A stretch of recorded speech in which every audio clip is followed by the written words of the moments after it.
Yo, what's up everybody? Welcome to our simple illustrated guide to Zakat. Now, I know what you're thinking, another religious obligation?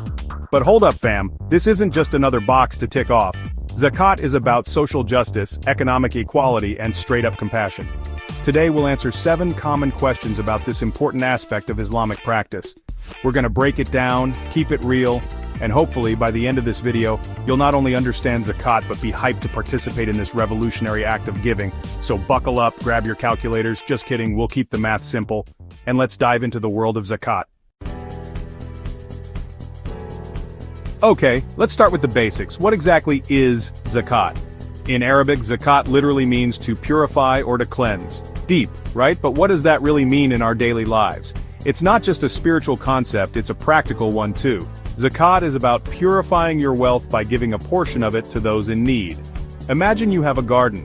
If you don't prune the plants and remove the weeds, the garden won't thrive. Similarly, Zakat is like pruning your wealth, ensuring it grows in a healthy, balanced way. Think of it like this. You know that feeling after a good spring cleaning, everything's organized, clutter-free, and you feel lighter? That's Zakat for your wealth. It's like a spiritual and financial detox, making sure your wealth is clean and beneficial. But Zakat is more than just a personal benefit. It's about sharing a small portion of what you have to uplift others, and create a more just society.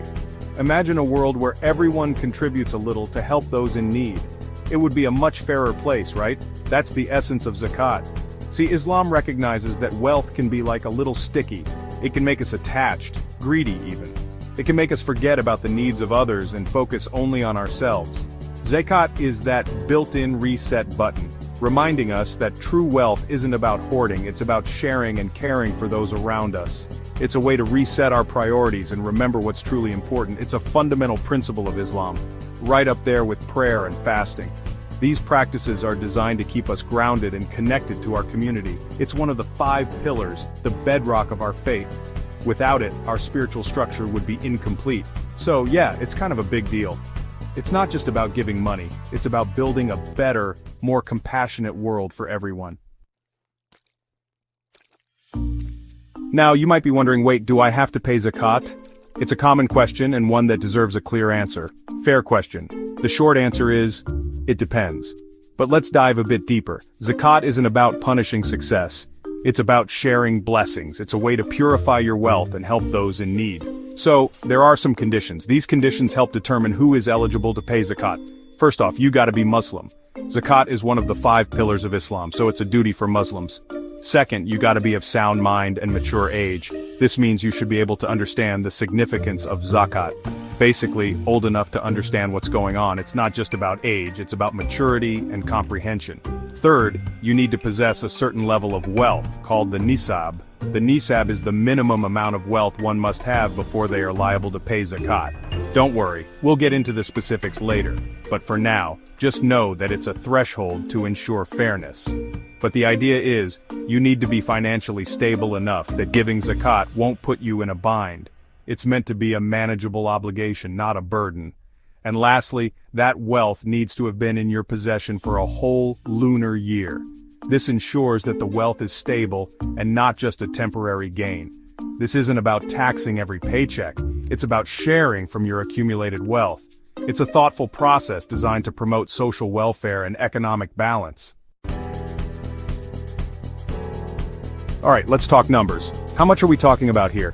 The standard rate for Zakat is 2.5% of your total zakatable wealth. That's it. 2.5. Think about it. That's like keeping 97.5% of your wealth and sharing a tiny slice to make a huge difference in someone else's life. That's a pretty sweet deal, right? Now, I know some people get caught up on the percentage, but remember, it's not about the amount, it's about the intention. It's about acknowledging that everything we have is a gift from God, and we have a responsibility to share those blessings. Chapter 4. What's on the Zakat menu? So, what exactly counts as zakatable wealth? Good question. It's not just about the cash under your mattress. We're talking about a whole range of assets. First up, we got your money, obviously. Cash, savings accounts, investments, the whole shebang. Then there's gold and silver. Bling bling counts, people. Next up, we got business inventory and agricultural produce. So, if you're out there hustling and growing, Zakat's got you covered. And finally, any debts owed to you. Basically, if it's something you own that has value and has the potential to grow, chances are it's subject to zakat. Now here's where zakat gets really interesting. It's not just a simple act of charity, it's a deeply rooted system designed to address various aspects of social welfare and justice. Islam has a whole system for who's eligible to receive zakat. This isn't a random act of kindness, it's a structured form of giving that ensures the aid reaches those who need it most. It's not just about giving to any charity, it's about targeted support for those who need it most. The goal is to create a balanced society where everyone has the opportunity to thrive.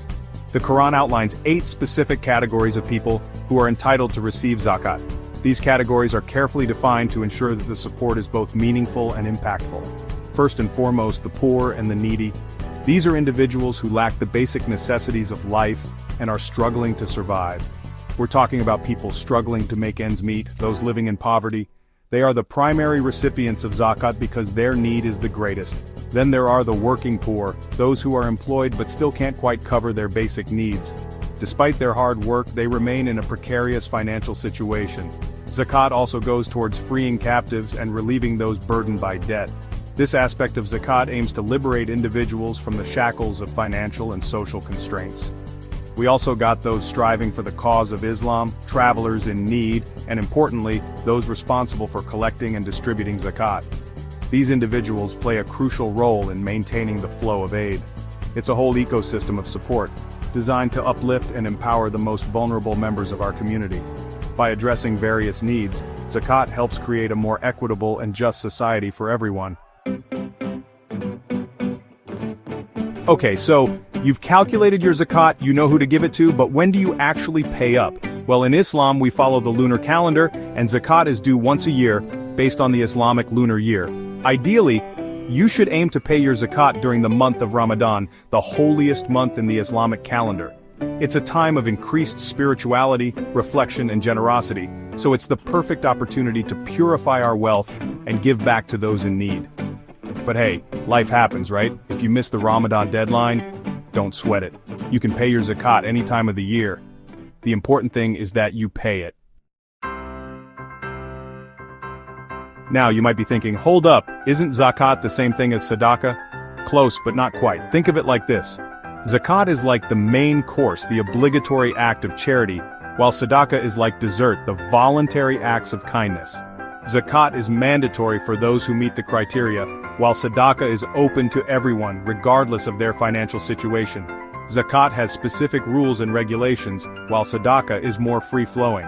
You can give sadaqah to anyone or any cause that resonates with you.